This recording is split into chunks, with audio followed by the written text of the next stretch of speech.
Good afternoon and welcome to this afternoon. I'm Katie White. I work in the Outreach and Interpretation program, and I'm here to introduce our guest today. Paul Snyder was born in Havre and raised 90 miles east in Malta. Are you reading this, Paul? After graduating from Malta High School, he attended the University of Montana, where he received a BA in History, Political Science, and a BS in Air Science. Paul served in the Air Force for 11 years before going to work for Western Airlines, retiring in 1995. Retirement has given him time to pursue his passions for woodworking, photography, and history. He's served as a board member and officer for the Stumptown Historical Society in Whitefish and the Cascade Historical Society in Great Falls, and as a member of the Montana Heritage Commission. He is also the author of Make Mine a Ditch, Beautiful Backbars Under the Big Sky, published by Sweetgrass Books. Please make sure your cell phones are silenced and help me welcome Paul.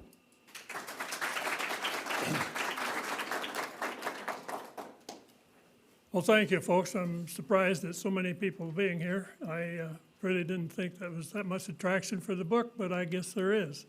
And I'm pleasantly surprised. Katie's already told you everything that I was going to say, so on the first part. But I often get asked how I got into this, what made me do it. Well, she mentioned that I was in woodworking, and I also took up some photography, and those two things kind of combined into this, and I realized that these backbars, I rode around Montana, drove around, and after I retired, visiting different places in the state and visiting a lot of these bars. And the realization that they were really icons of Montana history. And the fact that they are disappearing at such a rapid rate, I wanted to collect as many of them as I could and get their history and such. And I didn't know how to do it, but I had a lot of help. Charlene Porcelid from the Montana Heritage Commission, or Historical Foundation, was the one that really gave me a kick in the butt to get it going. So that's how I got started. And now I got to play with the computer. How many of you know what a ditch is? Doesn't surprise me, almost everybody.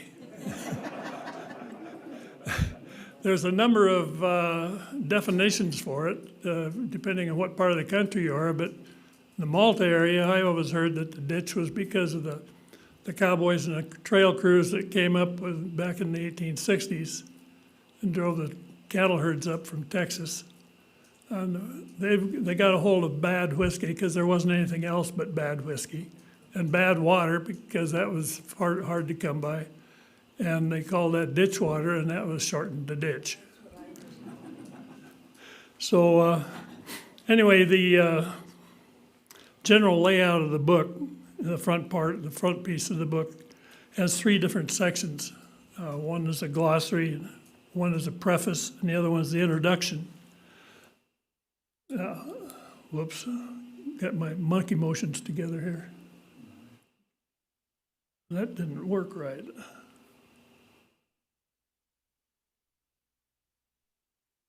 Okay, I'm going to have to, there we go.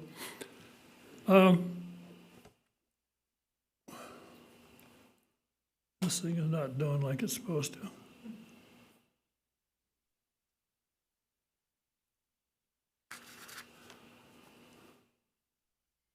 Okay, we'll go into the glossary. Two reasons for the glossary was, one, the nomenclature and the bars.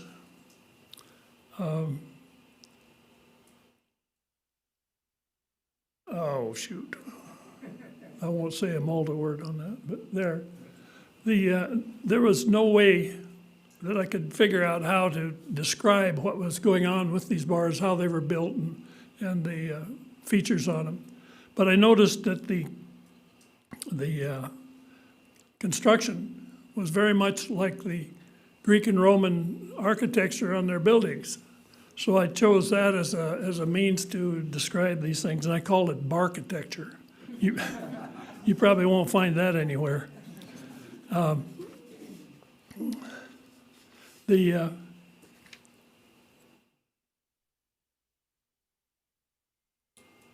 I'm going to have to use two pictures on this thing in order to be able to tell you what's going on. But in the Roman and Greek construction, you had buildings built like this, and they have a cornice, a frieze, architrave, and the capital on the columns. This is the cornice and the frieze, and sometimes there's decoration in there. The architrave is the part that actually sits on the columns.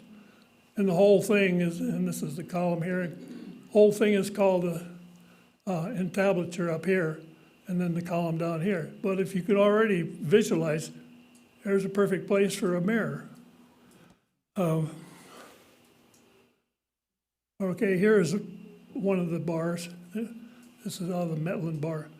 There's the cornice, there's the frieze, this part's the architrave, and the whole thing is down here is the entablature, there's the column and the capital. So that was what led me to getting into, and here's that full size of that Metland bar in Dillon. And you can see the different inlays or onlays there in construction. So that's how I came up with that way of doing it.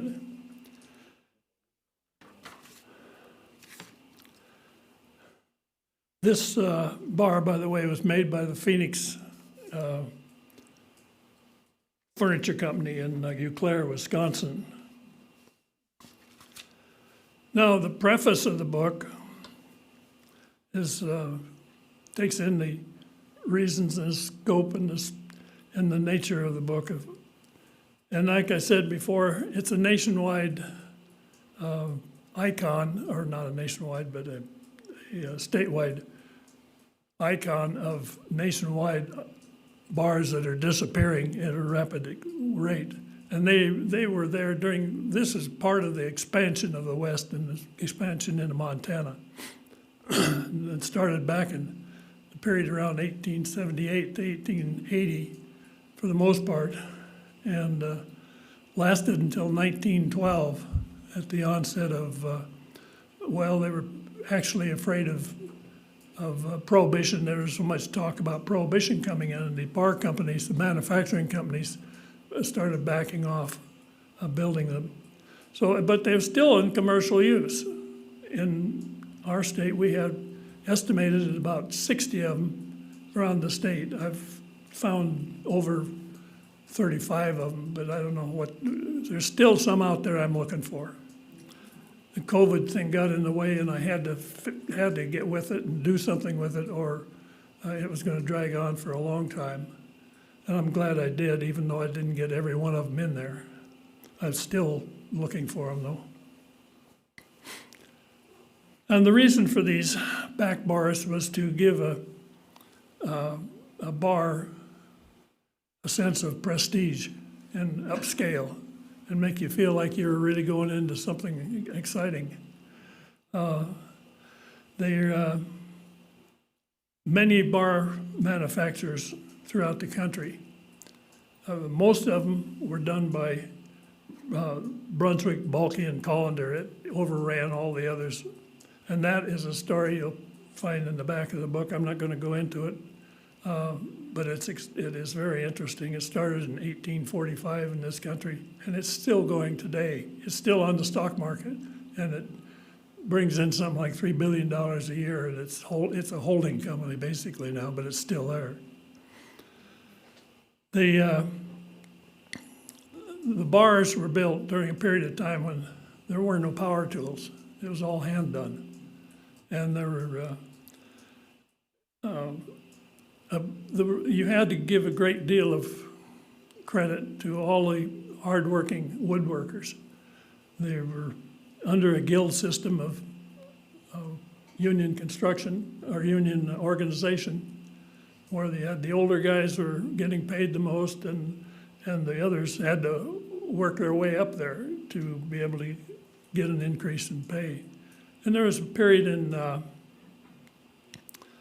1880 when the union was asking for a change in working rules.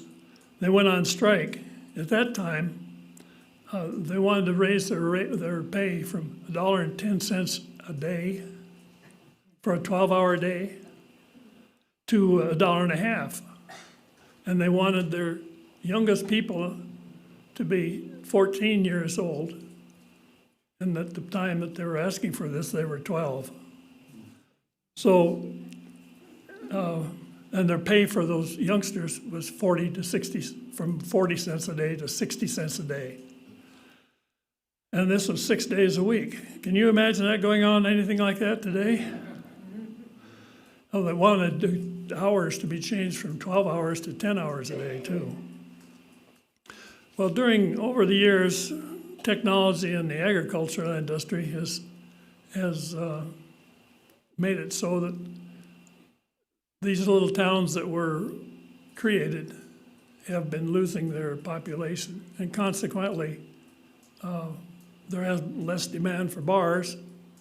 I think Malta went probably from 9 to about half a dozen now. Is that right, Wayne? I know there was a bunch of them back when I was growing up there.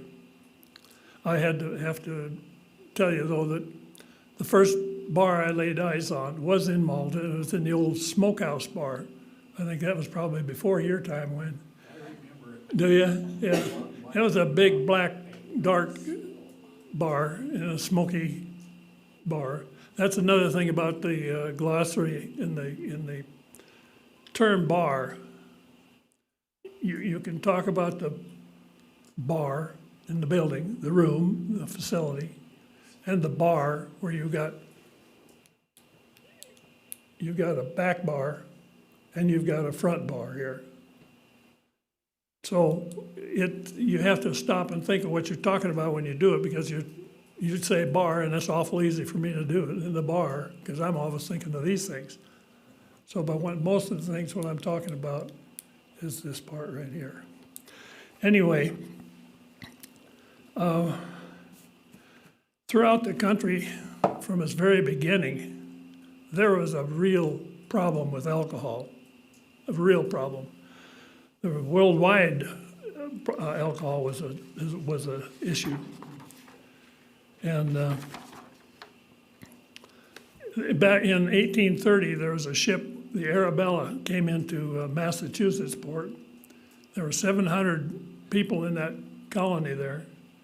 It dropped off 10,000 gallons of wine, and they only brought over enough water. They had more beer on board than they did water to make the crossing over. In 1830 also, I'm sorry, that was in 1630. In 1830, the average American under the age of 15 was consuming 7 gallons of pure alcohol. That's not the whiskey, that's not the cut stuff, the pure alcohol over a year time. Now we get into talking about bars, saloons. The first one was formed down in the Browns Hole, Wyoming, Utah border area at the Indian trading rendezvous they had down there. And trappers and traders would join there, and the Indians would bring their furs in and they'd trade back and forth and amongst themselves. And that was primarily French and English people. The word salon was used, and salon was probably altered by that was a French word, and probably altered by the English into the word saloon, which stuck. And that was supposedly the first commercial saloon.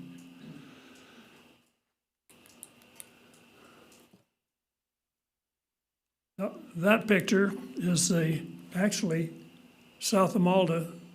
It's the old Long X Ranch. And you have to imagine, goodness, these cattle being driven up here from Texas and parked on those ranches down there. There are a number of them around the Malta area. And this was also part of the immigration movement to the west.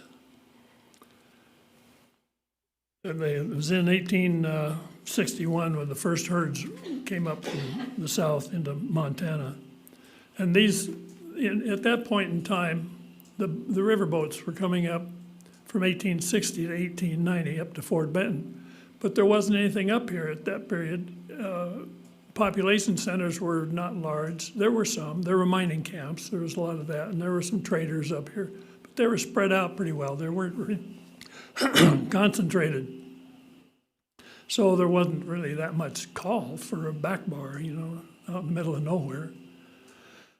The riverboats came up to Fort Benton, like I said, and then they later on, after the Battle of the Big Hole, in 1876, they went up as far as Hardin. In about 1880s, the Homestead Act, I'm backing up here a little bit, the Homestead Act of 1852 existed all over the country. But it wasn't until about the 1880s when the railroads came in, and they were promoting the Homestead Act and bringing in a lot of folks.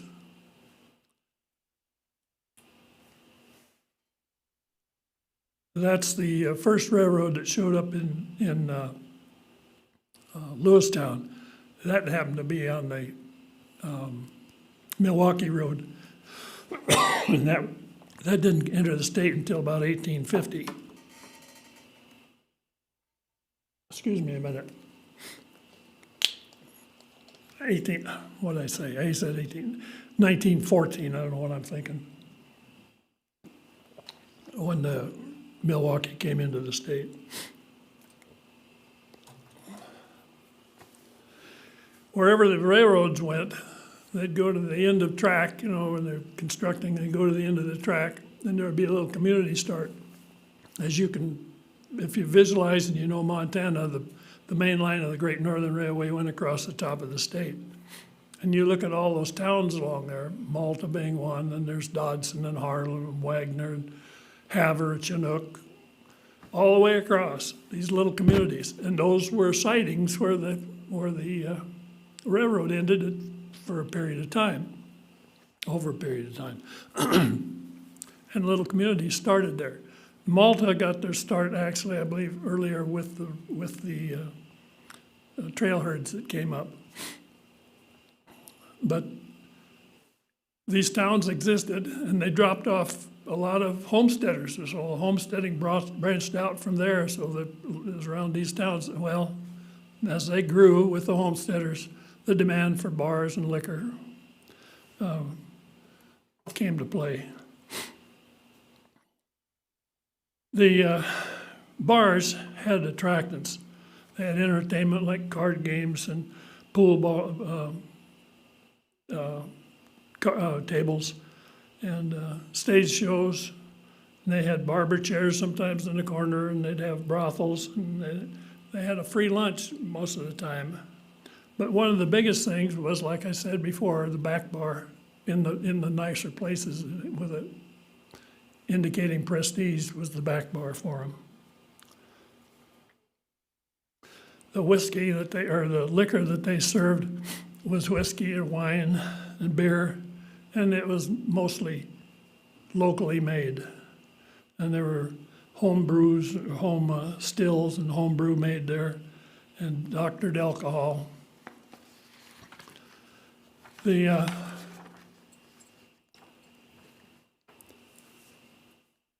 period of 1919 to 1933 was of Prohibition.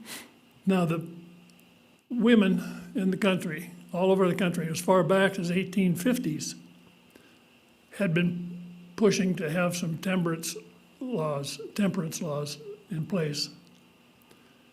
But they didn't have any voting rights, so that never happened. Well, they finally pushed for it, and the first state really gave voting rights to women was in Wyoming. And by 1919, they had risen the temperance program to a level where they were able to push through the prohibition. And with the stroke of a pen, the fifth largest industry in the United States came to a halt. And you can imagine in this agricultural country out here, that meant something because all this alcohol was made from grain. New farmers raised the grain. Well, why did it get repealed? That was a period of time of drought. It was a period of time of the Depression that we had. And the country was looking for new tax money.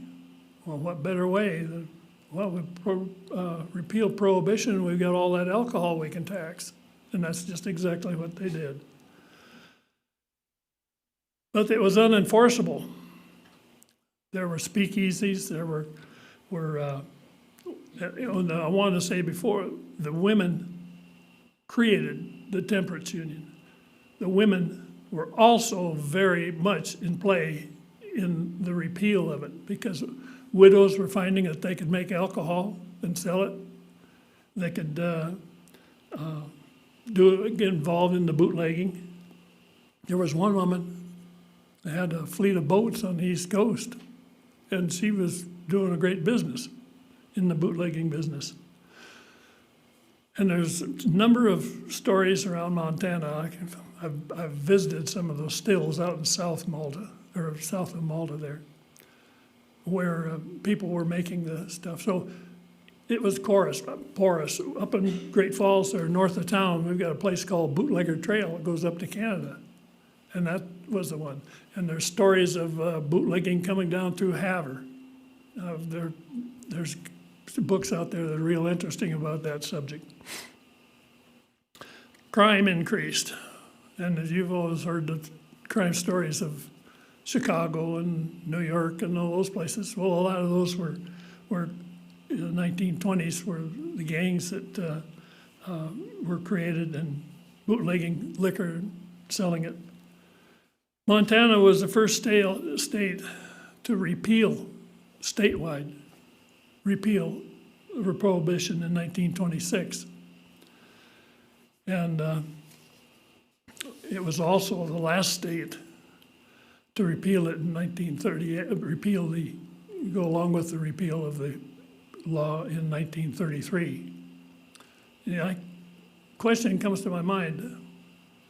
I wonder why, if they were repealing it, why did they wait until to be the last one to go along with the repeal? I'm wondering if they didn't find out that they could make more money in the state if they just let it go. That's my opinion, I don't know. But there were a number of aspects of the prohibition that were positive. One of them was large breweries were prevented from having their own saloons. They could sell to saloons, but they couldn't have their own, and that was a big problem before. They were in competition with the independent operators. The state control that was exerted on the industry, they created new laws, the laws of operational restrictions on age, the times of operation, and housekeeping that went on because most of these bars were not very clean. It's a history in itself on some of the way they were handled.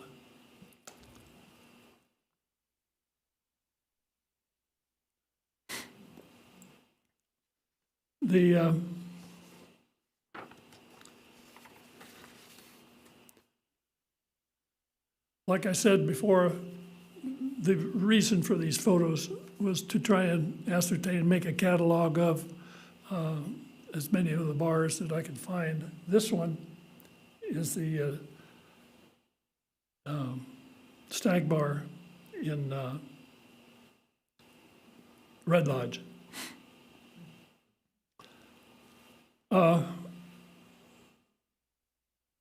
And another thing we wanted to recognize was the workmanship and the hard work that went into it by all the woodworkers. This is a photo of the Phoenix Furniture Company in Eau Claire, Wisconsin. And I have seen a number of photos of the other woodworking places. Now you have to remember that the these woodworking places, it wasn't just for the back bars that they made. They would construct things like billiard tables and carriages and such, furniture. But one of the big things was the back bars. And this one was in Eau Claire, like I said. The bars in Montana came primarily from Illinois, Wisconsin, Minnesota, Iowa. But these companies had locations down in the southeast and in some of the timbered areas down there where they had nice hardwoods and things. But I didn't perceive to or dig into those to find out too much about them because I wanted to focus on Montana. Now, there's some of these bars came up, very few of them came up before the railroads. Any place you go, you're going to hear them say, "Oh yeah, this thing came up up a river." Well, I beg to differ, because like I said, the railroads came in 10 years before the riverboats quit. And when you look at the layout and where these bars are found, one thing I didn't mention in the Prohibition thing, one other thing that happened was these bars got legs. As soon as Prohibition came in, the back bars went to the basement, were repurposed, were sold, they moved, and they're still moving. That's one of the big and interesting things about the way the book is laid out. First, I give us a history of the community that I located them in, a little, not real extensive, but then as much of the history of the bars, individual bars, that I could find. And that's where some of the real interesting stories are. So there's a lot of small writing in the book, I'll have to admit that, but I've heard that it's been really well accepted.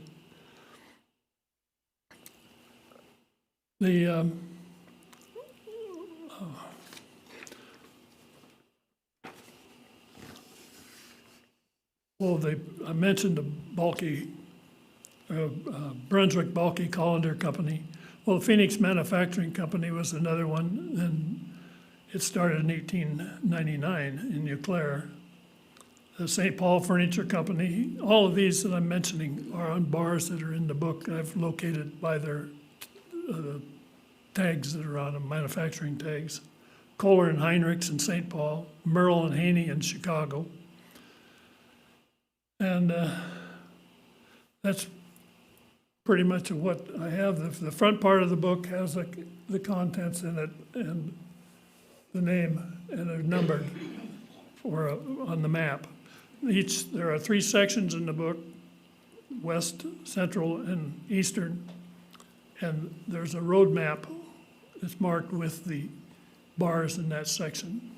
So it's easy to find if you're traveling around. And that's about what I've got here. Is there anybody that has any questions about this? Go ahead. What's your favorite? I have several favorites. The Metland bar is one of the prettiest ones. The Palace Bar in Havre and the cigar store in Club Cigar in Great Falls have the biggest Brunswick that they make. There's a slight difference in them, but they're identical. Those are beautiful bars too. There are so many others. There's one here in the Nichols Bar, in Nichols Casino here in Helena, is a very pretty bar. And there is another story of where that bar came from. I could get into talking too much about the book, that way you wouldn't have to buy it. So I think I'll just hush up. Go ahead. I used to work in the old back bar in Belfouche. Yeah. And that bar was torn out of there and moved to Hewitt, Wyoming. Oh, And it was an old bar that it was real thick beer. yeah. A lot of bottles cracked, knocked off of it. But it had chips in the mirror from one of the bottles. You could see where the bottles had Yeah. changed over the years. And that was made of cherry wood. Oh, yeah, And it was shipped to Belfouche, which at that time was the end of the railhead, or kind of. And it was put together by Peachier and Von Driscoll. see, there's a name I hadn't heard. So it's not just Montana, it's all over. Oh, well, yes, it is, it's all over. However, I think Montana's are, because of our population density or lack of density, they're more easily recognized and found than they are in some of the more populated areas. It was called the stand-up bar originally, and they never had any booths in it. You had to walk in there and you stood up.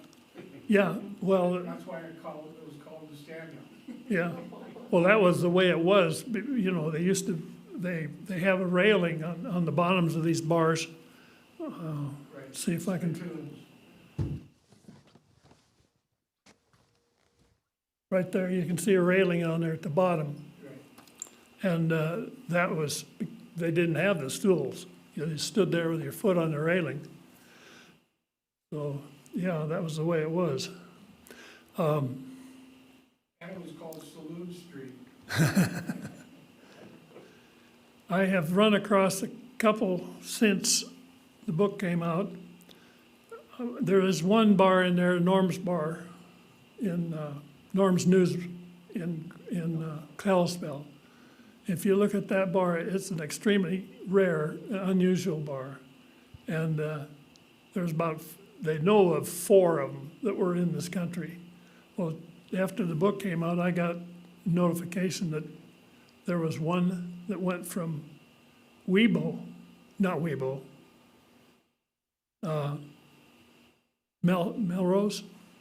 I think it was, Montana. It's over on the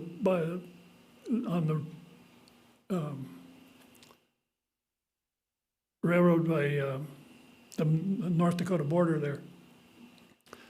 And it went from there to the Autry Museum in Los Angeles. And I wrote to them and asked them about it, and they sent me all the history on that bar. But that bar was identical to the one in Norm's News in Kalispell. 2 of the 4 that are known. There's another story in there. It's probably, I'm starting to tell stories here, but there was a fellow that went into Norm's News and looked at the bar, and he exclaimed to the owner, "Oh, I got to go get my wife." He brought his wife in, and he explained why. He said he was all taken back. He lived in Florida, and there had been a sunken ship discovered off the coast of Florida there, near where he was. And they brought up 2 of the statues that are identical to the one on the Norm's News bar. Have you looked at that? Oh. Anyway, they're busts or statues of nude women, and that form the sections between there in the center section. And they're very well done. They were done in the 1880s out of mahogany, and they were supposedly done in Italy. But anyway, to find 2 of those bars in Montana was kind of interesting. And the people from Malta were asking me, "Well, did you find the old one from Zortman?" No, I started looking around, and I had a friend, another guy from Malta that lived in Great Falls, called me and told me about a bar that was over in Three Forks. And I got looking into that and talked to the guy that owned it. That bar went from Zortman to a museum outside of Zortman, outside of Lewistown, actually, between Lewistown and Zortman. And they they shut down the museum, and the guy sold the bar, and it went to Florida. Stayed down in Florida for a number of years. Still it was supposed to go into a home down there, and it never made it. It was still crated up. The fella down there moved back to Montana, to Three Forks. It was still in the crates and sitting in his garage. His son inherited it eventually. His son just restored the bar and sold it.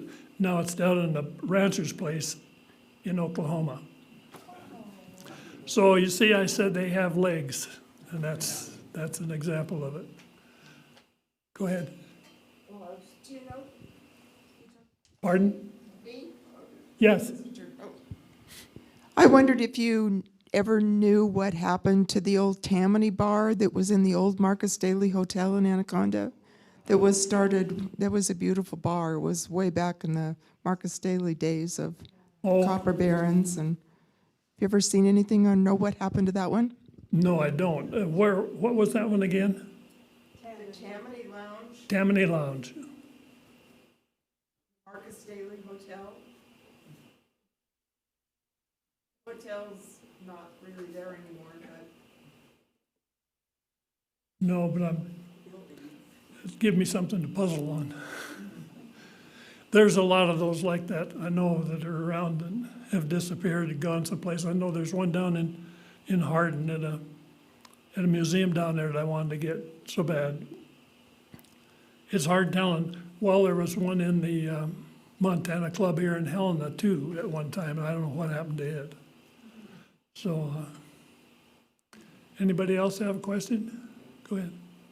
What type of wood are the backbars usually made of? Well, some of them were made out of mahogany. That was kind of a special order. The Brunswick bars were primarily white oak and with a stain on them. There was another thing that was developed during the development of bars was the staining process. And there was one originally, there were a lot of them were very dark and black. It was an ebonizing, and that's, I think, the one in Malta was like that. And the other kind of wood that Brunswick used was birch.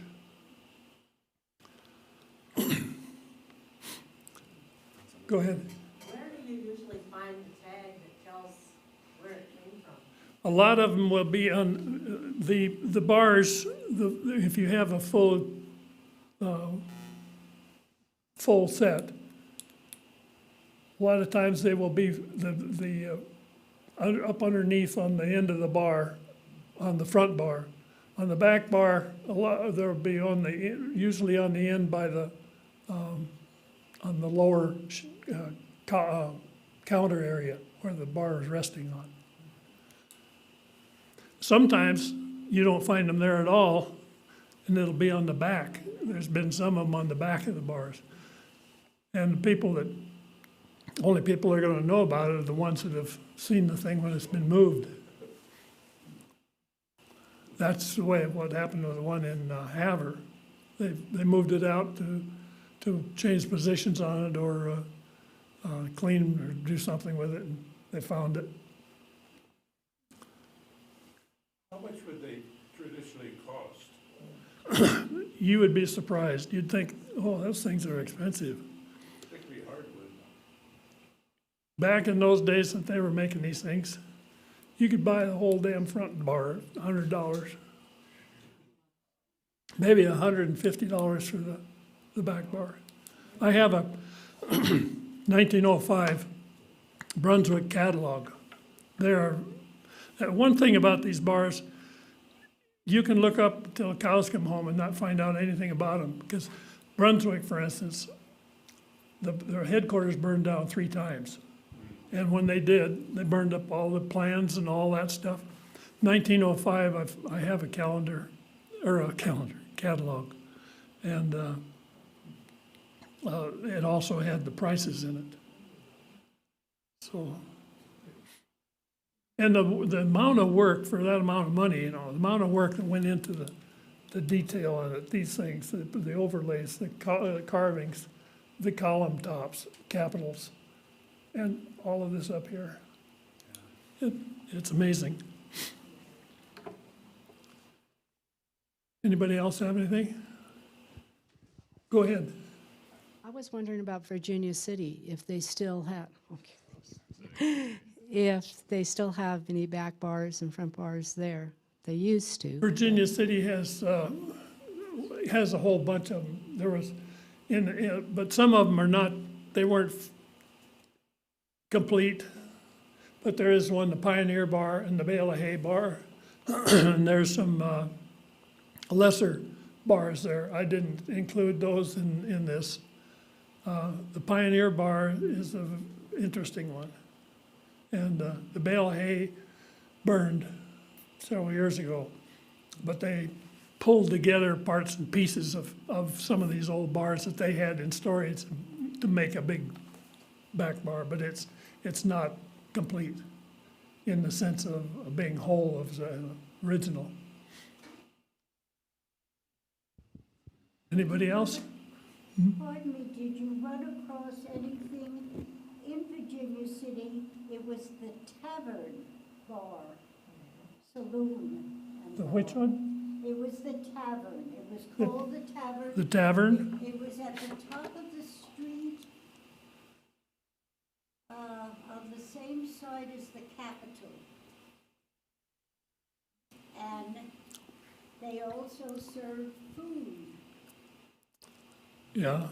But they haven't been a bar since, I'd say late 70s.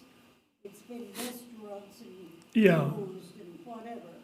They had a back bar that was quite lovely and interesting. Well, I'll have to check into that. I'm with an organization that's down there in the It's Tavern. called the Tavern. Yeah. And a couple from Butte ran. Oh, Yes. from Butte. Okay, I'm sorry. I was thinking Billings. Well, they had come, she had come from Butte anyway. The Pioneer Bar in Virginia City is owned by some people from It was called that. yeah, from Billings. They served very good food too. Some of them did. Go ahead. Have you ever run across any bars that were made, or back bars that were made locally? Yes, there's a bar in Whitehall. It's a mint bar now. It burned. The original bar burned, and they had a bar constructed in Great Falls. You can tell it isn't original. By the way, I have the pictures and everything on it, but there's no real history to it, so I didn't put it in the book. But yes, and over in Whitefish, I lived in Whitefish for 20 years, and there was one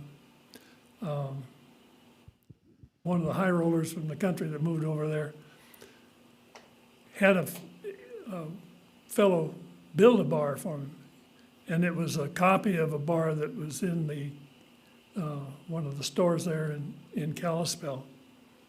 And the guy hauled over truckloads of walnut. It was all built out of walnut. The fellow that did it, took him 2 or 3 years to build it, but it was beautiful.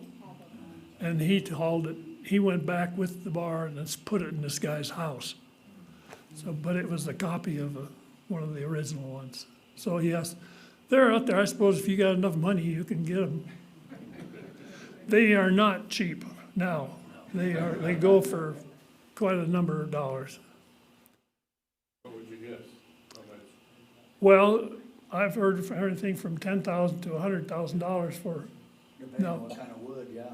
depending, yeah, and the rarity of them and what they want to do with them and who's got the money. Could you imagine what a mahogany bar would cost now? Yeah. You know, so there's some of them are pretty simple. I ran across and you'll see all this in the book. The original bar in the Grand Union Hotel in Fort Benton. Oh, yeah. And that is in the, yeah. It's a restaurant in Missoula. I can't think of it offhand. I should. A year, 6 months ago, I could have probably told you everything that's in that book, but 6 months has taken a little. But it's still over there in Missoula. Anybody else? Well, I'm going to be out front in a few minutes here. There's a table out there if you are interested in getting a book from the gift shop over there if you don't already have one. And I'll be out there to sign them if anybody wants it.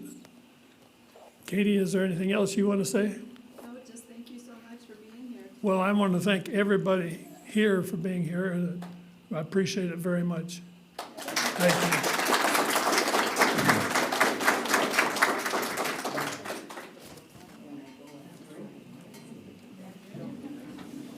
Is